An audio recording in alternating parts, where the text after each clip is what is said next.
les animaux pour le sacrifice. Nous ne sommes plus au temps de verser de la farine dans l'eau. Nous ne sommes plus non plus au temps de œil pour œil, dent pour dent. Nous ne sommes plus au temps de la vengeance, mais nous sommes dans le temps de charismatisme. Nous sommes dans le temps de miracle. Nous sommes dans le temps où c'est Jésus-Christ qui parle, le sang de Jésus-Christ qui parle en notre faveur. Nous sommes dans le temps où c'est Jésus-Christ qui intervient, c'est Dieu qui intervient dans toutes les batailles. Ici, j'ai nommé mon texte biblique, la victoire de Beraka. Mais toi qui m'écoutes ce matin, tu me dis, la victoire, toi tu appelles ton nom. Appelle ton nom et tu déclares. Moi, je déclare la victoire de Valérie. Toi, tu déclares ta victoire. Parce que c'est dans la victoire, dans le combat, qui exerce la victoire. Donc, déclare ta victoire ce matin.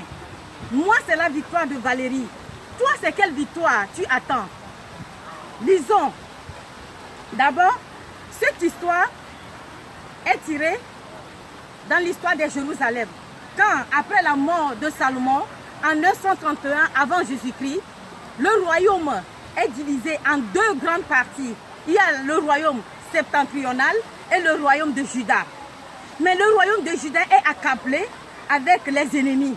Or, où le roi Josaphat gouvernait à cette époque-là. Le roi Josaphat a eu le regard sur l'Éternel. Le roi Josaphat a la crainte de Dieu. C'est un roi très sage. On l'a nommé le roi très sage. Il a la crainte de l'Éternel. Donc, le roi Josaphat, qu'est-ce qu'il a fait? Quand les ennemis se sont levés pour l'accabler, ces ennemis, d'où proviennent-ils ces ennemis? Ces ennemis proviennent, ce sont les Ammonites, ce sont les Moabites, ce sont des Maonites. Donc, c'est les trois groupes qui se sont rassemblés sur Jérusalem pour les exterminer, pour les détruire dans leur territoire. Pourquoi les détruire dans leur territoire? Dans toute victoire, il faut un combat. Dans toutes les victoires que tu vas, dans toute victoire que tu vas gagner, il faut un combat. Il y a le combat spirituel. Nous, ici, nous ne parlons pas de combat charnel. Nous combattons dans la victoire avant d'aller au combat. Donc, le roi Josaphat est entouré de ses ennemis. Ces ennemis vont les quitter dans leur territoire, quitter dans leur richesse. Je retourne cet exemple dans nos vies quotidiennes. Dans nos vies quotidiennes, Dieu t'a créé africain. Il t'a imposé, il t'a déposé sur une terre africaine. Mais sachant que sur cette terre africaine, il y a les ressources minières. Il y a du phosphate, il y a de l'or, il y a de l'argent, il y a toute espèce de richesse que Dieu t'a comblée. Mais les ennemis se sont accablés pour nous pousser dans nos richesses, pour nous assainir dans nos richesses, pour accaparer. Ils ne nous font pas la guerre parce que c'est à cause de notre peau. Ils nous font la guerre à cause de notre richesse, à cause de ressources qui sont sur nos terrains. Je reviens encore charnellement. Toi, un frère qui, Dieu t'a élevé dans une famille, t'a nommé premier ministre, t'a nommé le chef du village, t'a nommé président, mais tes frères, tes soeurs se sont mis en accord pour te déstabiliser. Parce que quoi? Parce que Dieu t'a créé, parce que Dieu t'a béni. Et c'est la bénédiction là que l'ennemi cherche pour te déstabiliser. Alors, quand Josaphat, je retourne encore, quand Josaphat a le regard sur l'Éternel, et ils ont déclenché une jeûne et prière.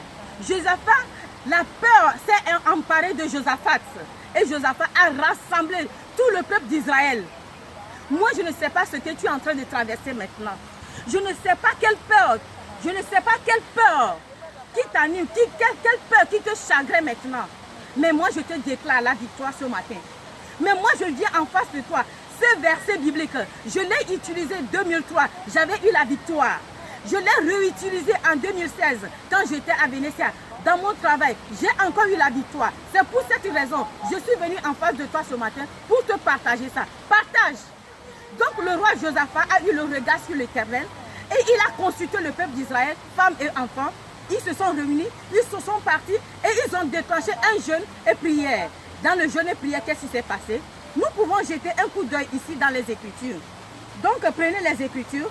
J'ai dit Chroniques 20, verset 1 jusqu'à 30. Et nous allons attaquer d'abord le verset 6. Lisons au nom de Jésus-Christ de Nazareth. Lisons.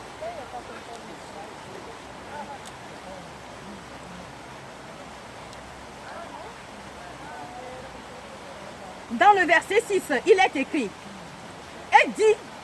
il dit, l'Éternel Dieu, nos pères, n'es-tu pas Dieu dans les cieux, et n'es-tu pas toi qui domines sur tout le royaume des nations?